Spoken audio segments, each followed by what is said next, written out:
Bienvenue dans le débat de France 24. Ce devait être un plébiscite. Or, c'est déjà une polémique en Turquie.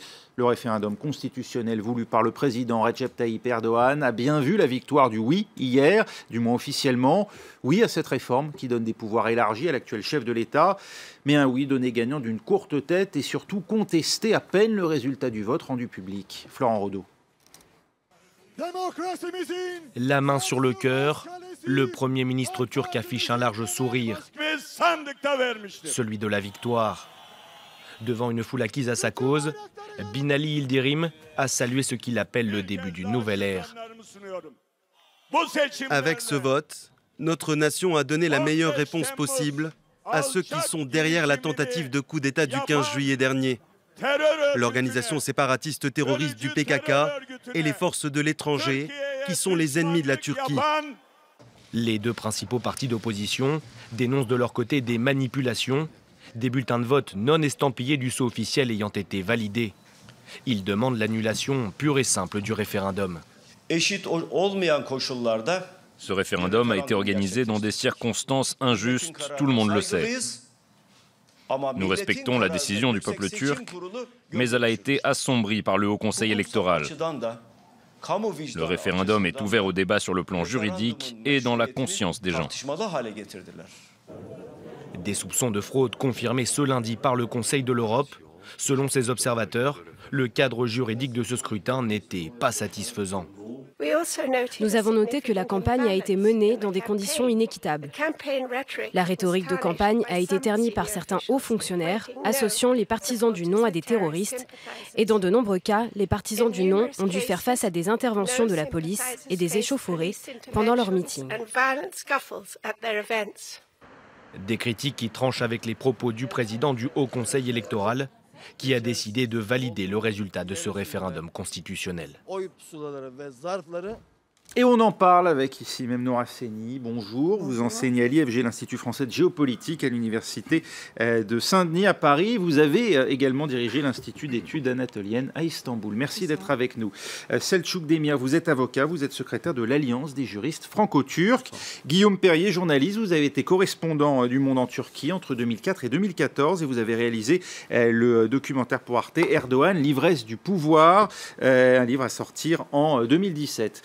Enfin, Didier Billion, directeur adjoint de l'IRIS, vous êtes co-auteur de l'année stratégique 2017 aux éditions Armand Collin. Didier Billion, malgré les affrontements parfois durs auxquels on assiste régulièrement sur la scène politique turque, c'est un fait nouveau que le résultat d'un scrutin soit ainsi contesté par une partie de la classe politique et par les observateurs étrangers.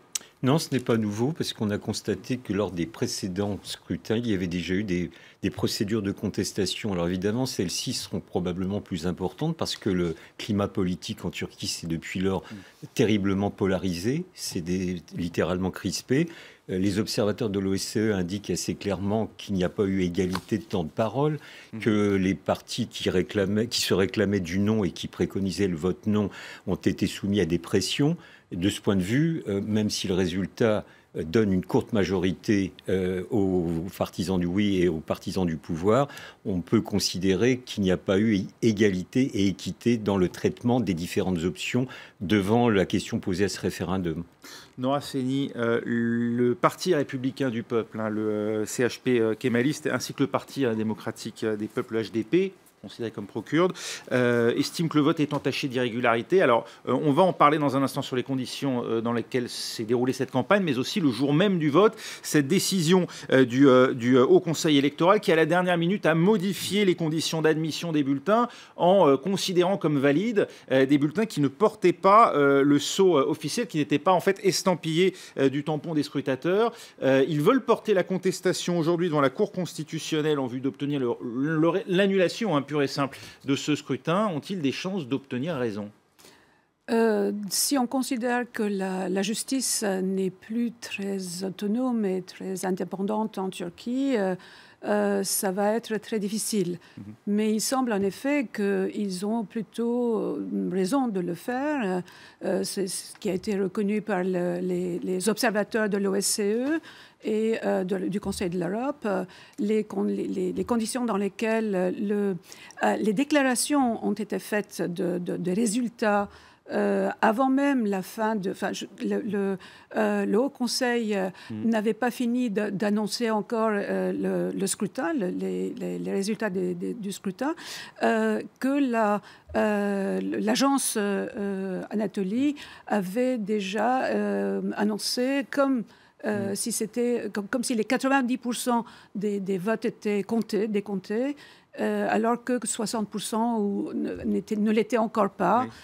Et puis, il y a eu cette histoire, en effet, d'enveloppes qui ne portaient pas le sceau et qui ont été avalisées. On sait combien de scrutins, combien de bulletins de vote sont concernés ? Je crois que c'est quelque chose comme 2 millions de bulletins de vote. Sachant qu'1,5 million de bulletins séparent le oui du non, c'est le Choukdemir. Pour vous, est-ce qu'il y a matière à contestation ? Écoutez, d'abord et avant tout, ce scrutin référendaire, c'est une victoire de la participation. On a une participation qui est de près de 90%, et donc, selon moi, une victoire de la démocratie, parce que le peuple turc s'est massivement intéressé à cette échéance référendaire et s'est massivement porté vers le vote. Donc ça, c'est satisfaisant.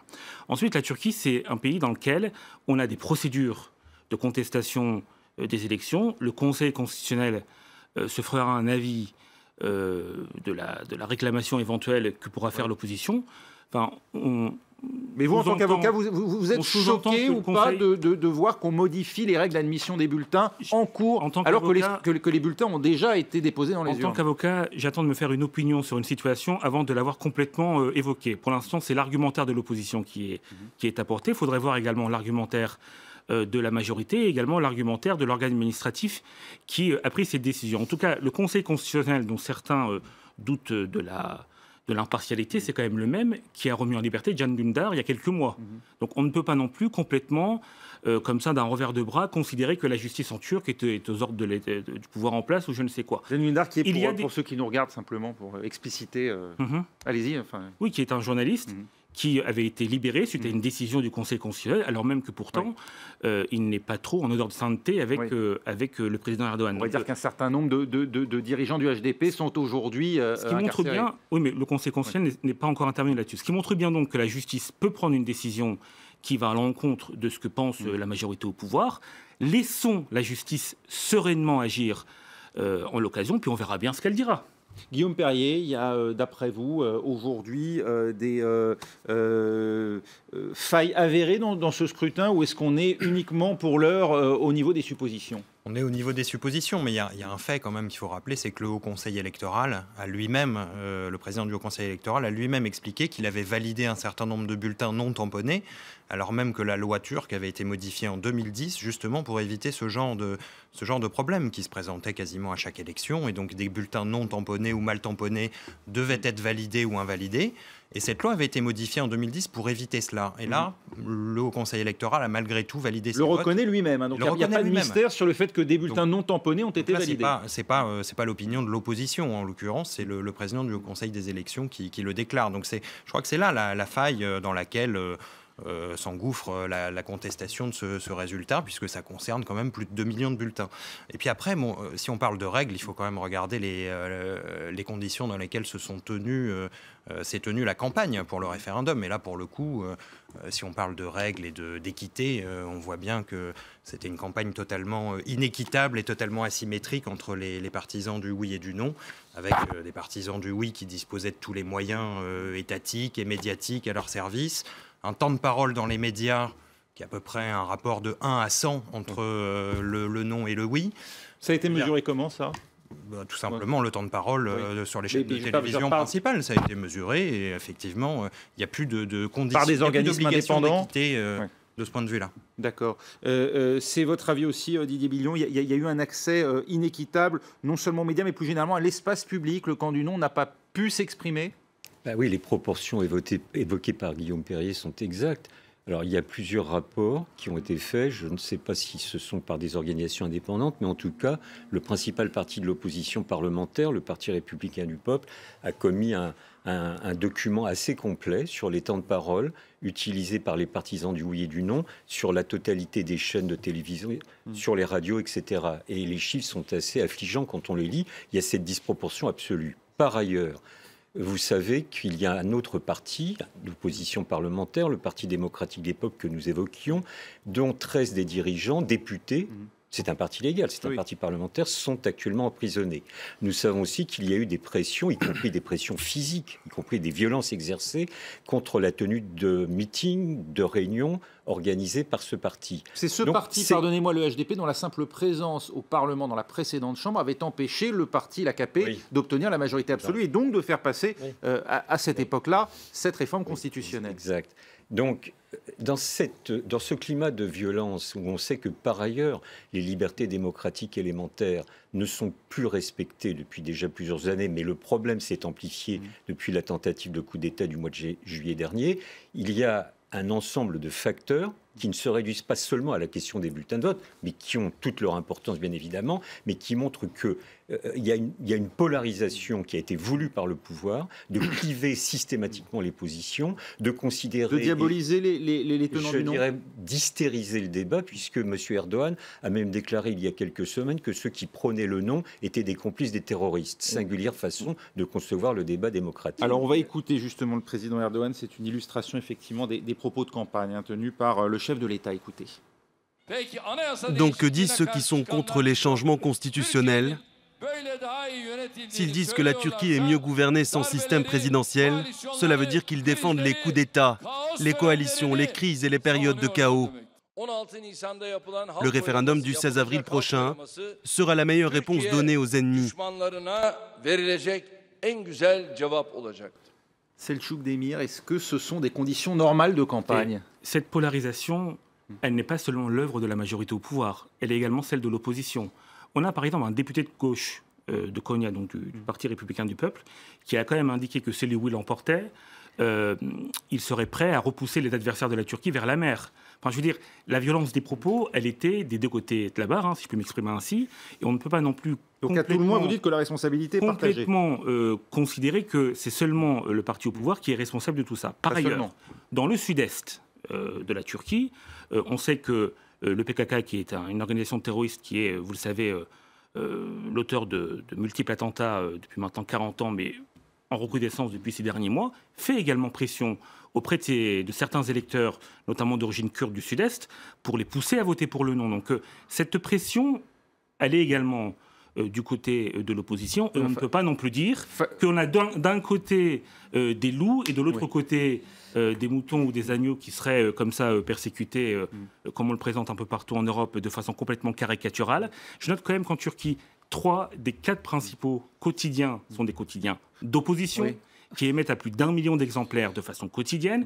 Et on a eu tous les soirs des débats entre les partisans du oui et les partisans du non à la télévision, y compris à la télévision publique, des constitutionnalistes du oui, des constitutionnalistes du non, qui se sont affrontés à travers des débats complètement paisibles. Sur la question de la polarisation, c'est intéressant parce que la polarisation est le fait est devenue une stratégie de gestion politique pour Erdogan depuis 2010 à peu près. C'est un personnage qui a commencé sa carrière en étant au contraire extrêmement comme une image de leader, de compromis. Voilà. Ça a commencé comme ça et c'était tout à fait admirable pendant tout un moment, on va dire jusqu'aux années 2007. 2007, on peut dire que c'est par hasard, c'est un hasard, mais ce ne l'est peut-être pas. 2007, 2008, ce sont les années où Mme Merkel et Sarkozy se sont associés pour ne plus reconnaître la Turquie son statut de candidat possible. C'est le changement de position de l'Europe sur l'adhésion turque qui est à l'origine du durcissement côté turc. Je ne dirais pas que c'est la seule raison, mais les dates correspondent curieusement. C'est concomitant, c'est indéniable. Voilà. Ça, c'est indéniable. Mais à partir de là, la position de Erdogan a été de devenir un personnage extrêmement clivant. Vous le voyez aujourd'hui, il finit de sortir de ce référendum qui a été le clivage, à l'origine d'un clivage, il en repart pour un autre sur le débat sur la peine de mort. Oui, puisqu'il vient plus clivant que ça. Et un deuxième débat d'ailleurs sur la fin des négociations d'adhésion avec l'Union européenne qu'il a évoqué. C'est quelque chose de voilà. Donc voilà encore deux nouveaux clivages où en fait ce n'est qu'un seul. Hein, de parler de remettre la peine de mort, c'est sortir de l'Union européenne. Guillaume Perrier, on est dans une logique de combat du côté du pouvoir. Bon, il faut dire que ce référendum a été organisé dans le cadre de l'état d'urgence. Est-ce que toutes les conditions de sérénité étaient réunies ? Déjà, vous avez répondu à la question. Non, un référendum qui se tient dans l'élection présidentielle française va être organisée dans le cadre de l'état d'urgence aussi ici en France. Ça n'est pas forcément un exemple à suivre. La Turquie n'est pas obligée de faire toutes les erreurs que commet la France. Non, je crois qu'évidemment, d'abord, l'état d'urgence en Turquie n'est pas comparable à celui qui est en France. C'est une autre question, mais non, je crois que la question du clivage est très importante. C'est effectivement comme ça que gouverne Erdogan depuis 2010-2011. Il s'est fait élire en 2011 déjà sur ce projet de présidentialisation du régime. C'est ce qui guidait sa réélection à l'époque. Il y a eu ensuite Gezi. Rappelez-vous à quel point la société était clivée, vraiment divisée en deux à cette époque-là. Ensuite, il y a eu la guerre contre la confrérie Gülen, son ancien allié qui d'un seul coup devient son pire ennemi. Donc on voit qu'Erdogan recompose à chaque fois la société turque en divisant cette société entre ses partisans et ses ennemis, en montant des parties de la société les unes contre les autres. Une fois en essayant de faire la paix avec les Kurdes, une autre fois en leur déclarant la guerre. Gülen est une fois son allié, une fois son ennemi.